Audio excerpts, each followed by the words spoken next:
4 heures sur BFM TV, préparé par Milan Argelas. Votre rendez-vous tous les soirs à 20 heures sur notre chaîne. L'émotion reste donc forte après la mort d'une infirmière poignardée à Reims par un homme qui en voulait aux blouses blanches. Une minute de silence a eu lieu aujourd'hui à l'hôpital de Reims, mais beaucoup de questions sont encore soulevées. Le principal suspect a été mis lui en examen et écroué pour assassinat. Le ministre de la Santé, François Braun, était l'invité d'RMC, de BFM TV ce matin. On l'écoute. L'hôpital est un lieu qui, malgré tout, un lieu qui reste ouvert. Ça ne va pas devenir une forteresse. Comment on trouve l'équilibre ? Voilà, c'est tout cet équilibre. Il y a des secteurs qui doivent être des secteurs plus sécurisés, où on peut rentrer. Vous savez, tous les professionnels de santé ont un badge maintenant, où on peut mettre son badge pour rentrer. Quand on va dans un service, il faut s'annoncer avant pour pouvoir rentrer. Il y a plein de... C'est ces solutions-là que je veux. Les agents de sécurité existent dans les établissements. C'est pas tant d'en mettre plus ou de les mettre partout, c'est qu'on puisse les appeler, ils puissent intervenir. Faut-il verrouiller l'hôpital dont la principale vocation est d'accueillir du public pour le soigner de façon ouverte ? Ce drame est-il révélateur d'un manque de moyens ou d'organisation ? Avec nous pour en parler, Karim Amri, qui est ex-directeur d'hôpital et expert en gestion hospitalière. Aurel Guedj, médecin urgentiste à l'hôpital Ambroise Paré de Boulogne-Billancourt. Laurent Neumann, éditorialiste politique de BFM TV. Et Jean-François Amadieu, sociologue et spécialiste des relations sociales. Vous êtes professeur à l'université Paris 1 Panthéon-Sorbonne. Alors déjà une première question, car on est 48 heures après le drame et on imagine, Aurel Guedj, que vous, médecin urgentiste, donc en première ligne pour accueillir les patients à l'hôpital. Enfin voilà, ce drame doit avoir une résonance particulière pour vous. Alors évidemment, pour nous, c'est une résonance particulière puisque ça atteint quelqu'un du domaine de la santé et que pour nous, tous les intervenants du domaine de la santé, c'est un peu une grande famille. On essaie de soigner l'autre, on est là pour l'autre et quand ce genre de drame arrive, malheureusement, on ne sait même pas comment l'aborder. Que vous ont dit vos confrères, vos consoeurs en apprenant ce qui s'était passé ? Est-ce que ça a été un objet de conversation ces dernières 24 heures ? Enfin voilà, est-ce que ça ouvre une sorte de débat même au sein de notre hôpital ? Pour nous, ça a été vu comme un révélateur uniquement. C'est-à-dire qu'on en parlait entre collègues. Il faut savoir qu'aux urgences, des incidents de ce type sont déjà arrivés. Il faut que ce soit dramatique, il faut qu'il y ait un mort, parce qu'il faut mettre des mots sur les choses. Oui. Il faut qu'il y ait un mort pour qu'on en parle. Alors, Monsieur Braun, Dr Braun est très bien lorsqu'il dit qu'on va s'intéresser à ça, mais il faut qu'il y ait un révélateur et il faut qu'il y ait un mort. À chaque fois, il faut qu'il y ait des morts pour qu'on s'intéresse à des problèmes de fond hospitaliers. C'est la question que je me pose. C'est dans les vestiaires que ces deux femmes ont été attaquées, au-delà des antécédents psychiatriques connus de l'agresseur. Qu'est-ce qui a manqué pour vous, Karim Amri ? Je rappelle que vous avez été directeur d'hôpital et que vous êtes aujourd'hui expert en gestion hospitalière. Qu'est-ce qu'il faut retenir de ce qui s'est passé ? En dehors du drame, bien entendu. Ce qu'il faut retenir, en quelques mots, c'est l'incapacité, notre incapacité collective à s'inscrire dans une logique de transformation de notre service public, tout en gardant, son essence. Quelque part, les mesures de sécurisation qu'on a entendues ce matin avec Monsieur le ministre, on les connaît. Leur effectivité pose un souci aujourd'hui. La question on ne peut pas les appliquer ? Dans le contexte actuel, je dirais qu'il y aurait quelques freins à pouvoir les appliquer totalement. Mais le contexte qui nous a été rappelé aujourd'hui par ce drame et les événements antérieurs, et le contexte, presque global d'insécurité, nécessite qu'on puisse dorénavant, aujourd'hui, prendre ce sujet à bras-le-corps et à mettre en place des vraies mesures qui visent à sécuriser le... Concrètement, c'est ce que vous appelez ces vraies mesures. Quelles sont-elles ? Je suis sûr que ce sont des questions auxquelles vous avez réfléchi, s'il faut les exposer de façon simple. Alors c'est très simple. Il y a quelques années de cela, quand on parlait du lycée, du collège ou de l'école, on disait qu'il fallait pas pouvoir justement sécuriser ces établissements d'enseignement universel parce que ça correspondrait à les mettre sous forteresse. Est-ce qu'aujourd'hui, leur sécurisation pose problème ? Non. Manifestement, non. Et le même sujet se pose pour l'hôpital. On confond, je pense, plusieurs choses. On confond des principes généreux, effectivement, sur lesquels on peut se reposer et pour lesquels nous sommes attachés, avec des questions simples de sécurisation, de mesures qui visent effectivement à contrôler l'accès et surtout à s'assurer que ces lieux ne restent que des lieux de soins et pas des lieux d'autre chose. Ça veut dire que le contrôle des entrées doit être plus important, que par exemple il faut mettre des portails de sécurité. Vous en êtes convaincu ? Votre expérience vous amène à cette conclusion ? Complètement, et je vais même aller plus loin. Les plans de sécurité d'établissement qui ont été diligentés par les forces de l'ordre suite aux attentats pour effectivement apporter une aide aux directeurs que nous sommes, aux directeurs d'hôpitaux, pour avoir un éclairage technique sur la sécurisation, préconiser ce type de mesure. Préconiser ce type de mesure. Et pas que cette mesure. Mais bien sûr qu'on peut le faire. Je prends l'exemple simple, ça existe déjà. On a tendance à l'oublier. Mais il n'y a pas aujourd'hui un hôpital psychiatrique, psychiatrique, qui n'a pas un contrôle d'accès. Vous n'avez pas la possibilité de rentrer dans l'hôpital psychiatrique sans décliner votre identité ou le motif de votre venue. Donc ça existe depuis longtemps. Pour la psychiatrie, c'est ce qui se fait. Donc pour le somatique et pour le sanitaire, il n'y a pas de raison. Vous avez bien compris que ce que vous nous dites là, qui a l'air d'être une mesure simple, est un bouleversement total du rapport des Français à l'hôpital. Hein. Je l'assume.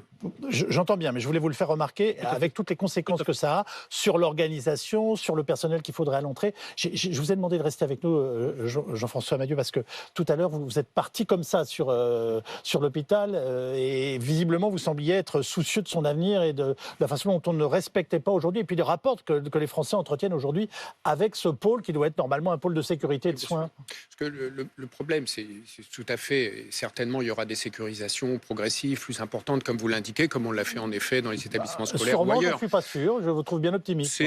Oui, non, mais ça prendra peut-être du temps, mais c'est un peu inéluctable compte tenu de la montée effectivement des problèmes rencontrés, ce type de difficultés, etc. Ce qui est intéressant dans le cas d'espèce à Reims, c'est l'expression de s'en prendre à une blouse blanche. Oui. Ce qui montre que d'ailleurs ça pourra se produire à l'extérieur de l'hôpital, car même si vous sécurisez, bien entendu, cette personne, on la verra sur le parking où elle représentera, comme on l'a fait pour un prêtre, comme on le fait pour un enseignant. Ce sera à l'extérieur, une fois passées les portes de l'hôpital. Et ça ne résoudra pas ce à quoi vous êtes confrontés, qui sont beaucoup pour le coup, d'incivilité ou de difficultés au quotidien dans les services de l'hôpital à l'intérieur. Et là, ça restera extrêmement présent. Donc, c'est toute la difficulté. Et simplement, oui, ce qui est frappant dans le cas de l'hôpital, c'est que malheureusement, les personnels sont victimes d'une perte de crédit globale dans l'institution. Voilà. Il y a cette perte de confiance, en effet, dans l'hôpital en général, dans les médecins eux-mêmes, dans ces personnels, alors que traditionnellement, dans tous les pays du monde, et même chez nous, c'était des catégories dans lesquelles on avait confiance. Oui. Voilà, qu'on respectait, et c'est plus le cas. Je m'empresse de dire que l'affaire de Reims, c'est très particulier. Non, mais bien entendu. Mais de façon générale, c'est le problème auquel on est confronté. Dans un contexte que tout le monde connaît, évidemment, de saturation des services, de difficultés, des urgences, par exemple. Bon, alors donc, évidemment, ça génère beaucoup de difficultés, on le sait, auprès des patients qui s'énervent, etc. Mais je crois qu'il y a c'est une institution qui, malheureusement, comme d'autres, c'est pour ça qu'il faut faire le parallèle avec l'école, les pompiers, la police, etc., sont atteintes. Laurent Neumann, François Braun, on l'a entendu, dit que l'hôpital ne doit pas devenir une forteresse. Alors, comment on trouve l'équilibre ? Alors, c'est très compliqué parce que naguère, on avait coutume de dire que certains lieux, c'est l'expression qui était utilisée, et devaient être des sanctuaires. Absolument. On parlait ainsi des lieux de culte, mais on parlait comme ça des établissements scolaires, des établissements hospitaliers, et singulièrement de l'hôpital, où par définition, on vient quand on est en situation de faiblesse pour être soigné, ou au minimum pour accompagner quelqu'un, un proche, la famille, un ami, qui va se faire soigner, donc qui par définition est faible. On n'a pas été préparé pendant des décennies à l'idée que dans ces lieux où on devait prendre soin des gens, il pouvait y avoir de la violence. La vérité, c'est que ces sanctuaires n'en sont plus. Le monde extérieur entre dans ces lieux, à l'école, dans les lieux de culte, à l'hôpital, et donc ces lieux sont désormais sommés de gérer cette nouvelle violence. Des violences qui sont de nature radicalement différente. Monsieur Abri a parlé il y a quelques instants de la menace terroriste, mais ça peut être un déséquilibré qui vient commettre un acte auquel personne, par définition, ne peut être préparé. Absolument personne, il faut dire la vérité. On n'est pas préparé et on pourra prendre des tas de mesures, on n'évitera pas ce risque-là. Le risque zéro n'existe pas. Est-ce que pour autant on ne peut rien faire ?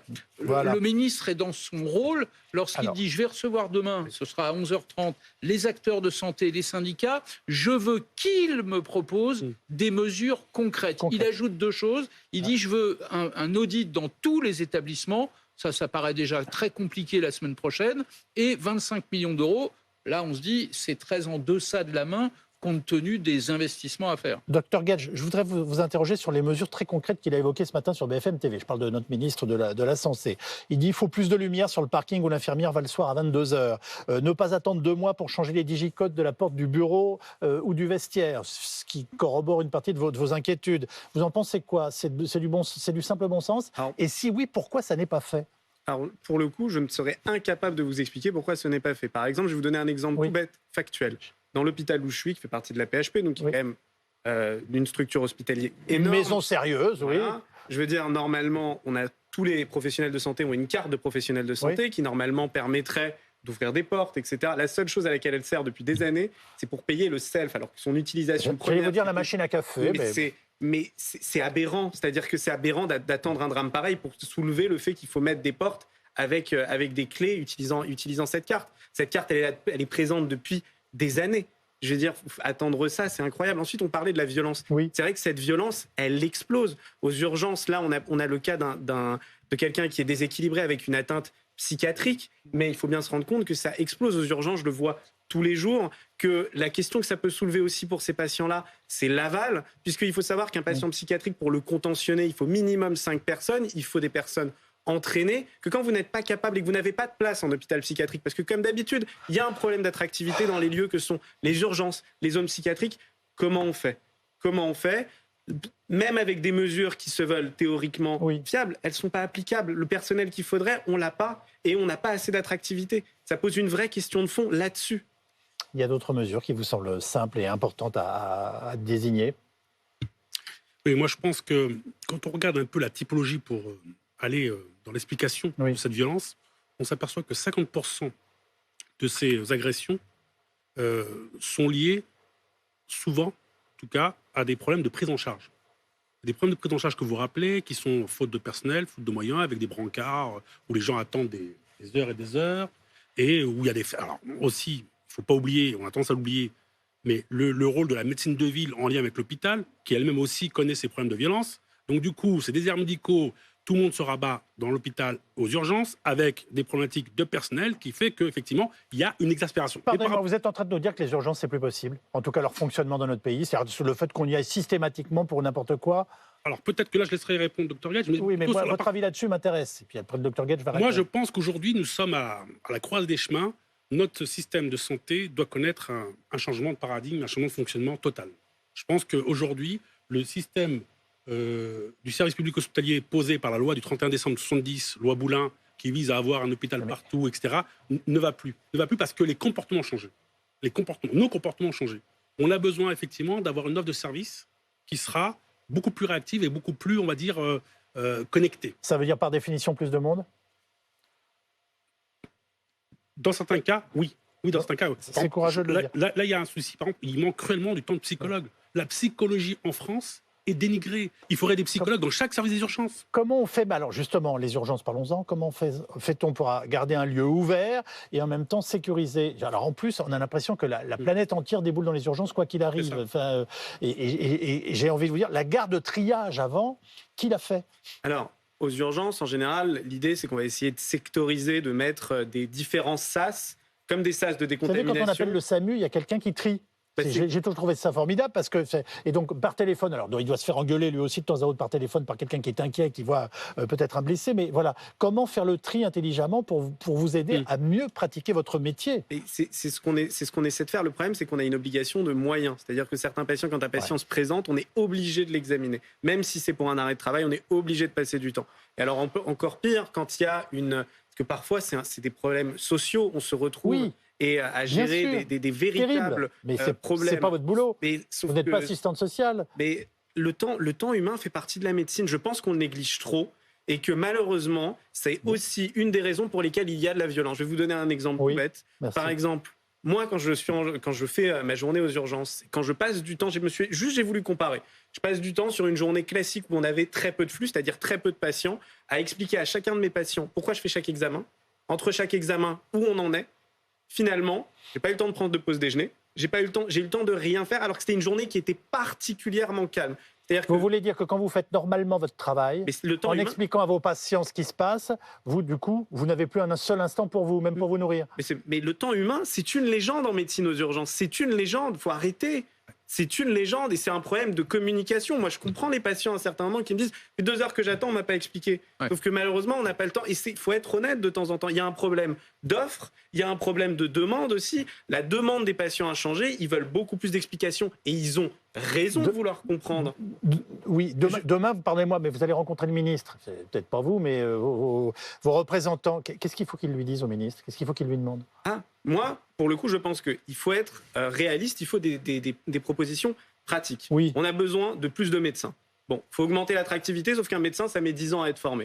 Donc, il faut être honnête. L'idée, c'est dans ce cas-là, et c'est ce qu'ils proposent avec les IPA, le fait de déléguer le plus possible des tâches. Moi, je pense que c'est une bonne idée. Vous voulez dire que d'augmenter le les staff. autres métiers de l'hôpital doivent intervenir de façon plus... Intervenir. Il ne faut pas avoir peur de faire du glissement de tâches. Je veux dire, en soi, sinon, le temps qu'on ait une solution, parce qu'il y a des patients qui sont en souffrance, attendre 10 ans, Ouais. c'est pas une idée. Par exemple, comme vous dites, pour le soutien psychologique, pas obligatoirement faire appel à un psychiatre, mais au moins un psychologue pour voir les familles, etc. Ouais. C'est des bonnes choses. Mais malheureusement, ça coûte des sous, faut le dire. Bien sûr. Et le problème, c'est qu'il faut adapter l'offre de soins, il faut en avoir conscience.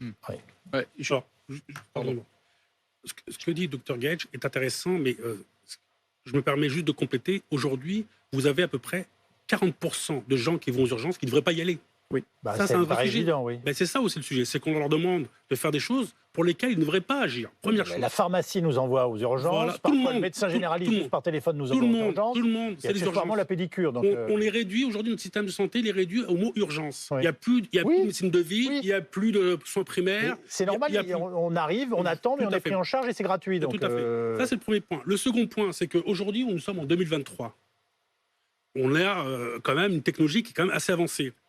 Quand je vois, par exemple, qu'il y a certains pays qui mettent des statistiques sur le temps d'attente aux urgences de leur région, consultable par n'importe quel concitoyen, c'est génial. ça permettrait, bien sûr, déjà d'une Oui. part aux citoyens de dire, bah là, de toute façon, c'est saturé, c'est pas la peine d'y aller, ou je reporte, non, sauf urgence absolue, etc.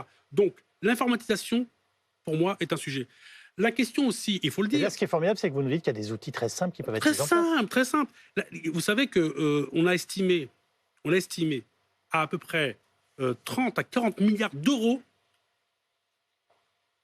l'économie faite sur ce qu'on appelle les actes inutiles et les doublons, etc. C'est C'est-à-dire quoi, qu'aujourd'hui, ça notre système qui est super, me permet d'aller voir Dr Gage aujourd'hui, l'urgence. Je ne suis pas content de son avis d'aller voir Dr Neumann, d'aller voir Dr Le bon docteur Calvi. voilà, et de faire ce que je veux, et à chaque fois d'avoir la batterie d'examen, parce que comme il n'y a pas de connexion, donc du coup, chaque médecin refait le check-up initial. Voilà. Et chaque médecin ne sait pas s'il a en face de lui quelqu'un qui a fait un nomadisme Voilà. parce qu'il est totalement névrosé. Tout à fait. Et ça, c'est un vrai sujet. La structuration du parcours, la cohérence du parcours, pour donner du temps et pour aussi donner la possibilité aux patients d'avoir effectivement une cohérence dans le recours aux soins, me paraît indispensable aujourd'hui. S'il y a une mesure Oui. qui doit être appliquée selon vous le plus vite possible, c'est quoi? L'informatisation? Après Reims, hein. Après Reims. Après Reims, Oui. moi je dirais non, le contrôle d'accès. Le contrôle d'accès. Ah oui, le Ce contrôle qui, en d'accès. matière de sécurité, Voilà. vous paraît Ah, important. complètement. Pardonnez-moi, Laurent Neumann. Oui, deux informations, mais qui complètent ce que vous avez dit à l'instant. 90%, En 30 secondes, cher Laurent. 90% des actes de violence verbale ou physique déclarés dans les enquêtes de victimation sont le cas des patients eux-mêmes ou de leurs accompagnants. Pourquoi ?